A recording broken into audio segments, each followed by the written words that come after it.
നമസ്കാരം. കേരളത്തിലെ ക്ഷേമ പെൻഷൻ ഗുണഭോക്താക്കൾ, അതുപോലെ കുടുംബശ്രീ അംഗങ്ങൾ, നിർമ്മാണ തൊഴിലാളികൾ, പ്രവാസി ക്ഷേമനിധി അംഗങ്ങൾ എന്നിവർക്കുള്ള ഏറ്റവും പുതിയ അപ്ഡേഷനൊക്കെ മുടങ്ങാതെ ലഭിക്കും ഈ ഒരു ചാനൽ. ഇപ്പോൾ തന്നെ മറക്കാതെ നിങ്ങളും സബ്സ്ക്രൈബ് ചെയ്യുക.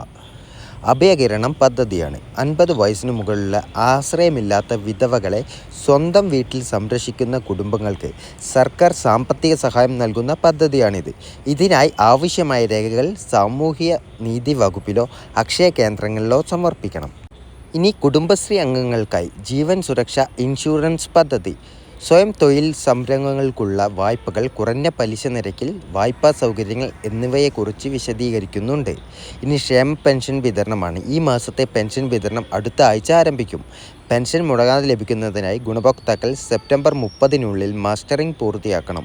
ഇനി ഓണം പെൻഷനാണ്. ഓണക്കാലത്ത് 4000 രൂപ ലഭിക്കുമെന്ന് ഔദ്യോഗികമായി പ്രഖ്യാപിച്ചിട്ടില്ല. 2 മാസത്തെ പെൻഷൻ ഒരുമിച്ച് നൽകിയാൽ മാത്രമേ ഈ ഒരു തുക ലഭ്യമാവുകയുള്ളൂ. ഇനി പെൻഷൻ ലഭിക്കുന്നതിനുള്ള പ്രധാനപ്പെട്ട ഒരു സർട്ടിഫിക്കറ്റാണ് വരുമാന സർട്ടിഫിക്കറ്റ്. പെൻഷൻ ലഭിക്കുന്നതിനായി ആവശ്യപ്പെട്ടവർ കൃത്യസമയത്ത് വരുമാന സർട്ടിഫിക്കറ്റ് സമർപ്പിക്കേണ്ടതാണ്.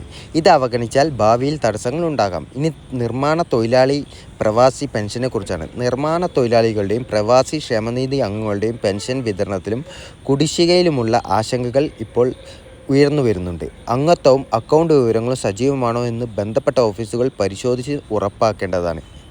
ഇനി എന്തെങ്കിലും ആനുകൂല്യങ്ങൾ ലഭിക്കാത്തവർ ബാങ്ക് വിവരങ്ങളും രേഖകളും പരിശോധിച്ച് പഞ്ചായത്ത് ഓഫീസിലോ സാമൂഹ്യ സുരക്ഷാ വകുപ്പുമായോ ബന്ധപ്പെടേണ്ടതാണ്.